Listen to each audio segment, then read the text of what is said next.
की आता काल जी घटना घडली त्यात एका मृत्यूला सामोरं जावं लागलं, गुंडगिरी वाढली आहे, कायदा सुव्यवस्था. आजची घटना तर अतिशय निंदनीय आहे आणि मानवतेला काळीमा फासणारी घटना आहे.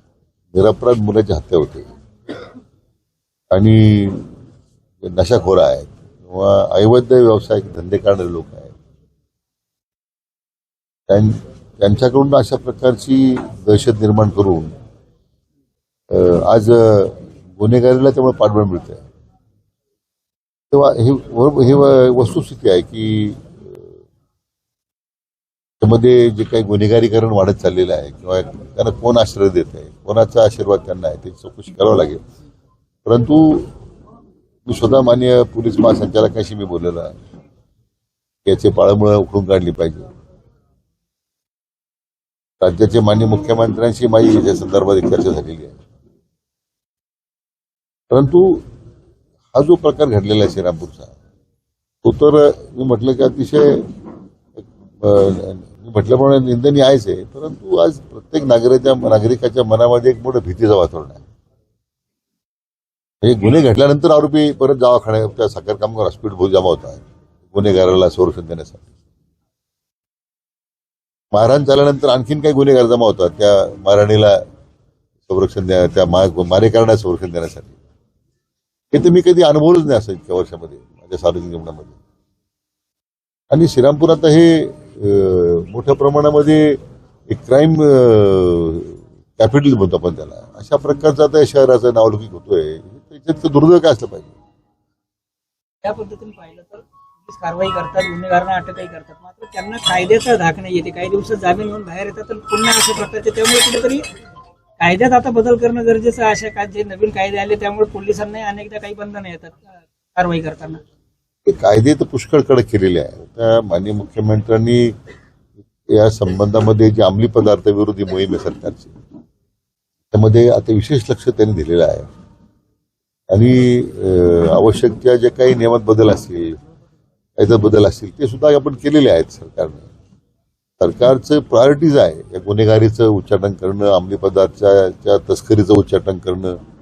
याच्यामध्ये तर सरकारनं सगळ्यात जास्त प्राधान्य दिलेलं आहे. आता ही जी ह्या घटनेच्या अनुसरून ज्या गोष्टी घडत आहेत, मला वाटतं याच्यामध्ये आपल्याला पोलिसांना सूचना दिल्यात, तात्काळ या संपूर्ण शहराची साफसफाई करा. एवढी कटके शेवटी गुन्हेगारांना काय जात धर्म नसतो, तो गुन्हेगार आहे. त्यामुळे त्याच्यावर कडक कारवाई झाली पाहिजे. सगळे कट्टे, त्याचे साथीदार कोण त्याच्यामध्ये आहेत, किंवा कधी कधी लहान मुलांचा वापर होतोय, जेन्युइन मग त्याच्यावर कारवाईच्या मर्यादा येतात, त्याचा काही गैरफायदा या निमित्ताने घेतला जातो, अशाही तक्रारी आहेत.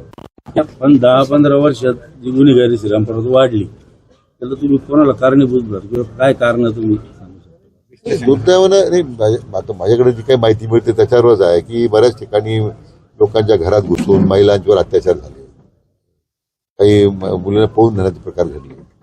दहशत एवढी की लोक तक्रार करायला सुद्धा पुढे येत नाही. तर लोकांना पोलीस विभाग आम्हाला संरक्षण देईल याची लोकांमध्ये विश्वास नाही आहे. ज्या काही पूर्वी 7-8 वर्षापूर्वीच्या घटना ज्या घडल्या, आणि ती मग आपोआपच ते गुन्हेगारांचं बळ वाढत गेले. आणि ते मुख्य कारण आहे की पोलिसांकडून त्या वेळा जर कारवाई झाल्या असत्या त्या काळामध्ये, तर हे गुन्हेगार एवढी वाढली नसती.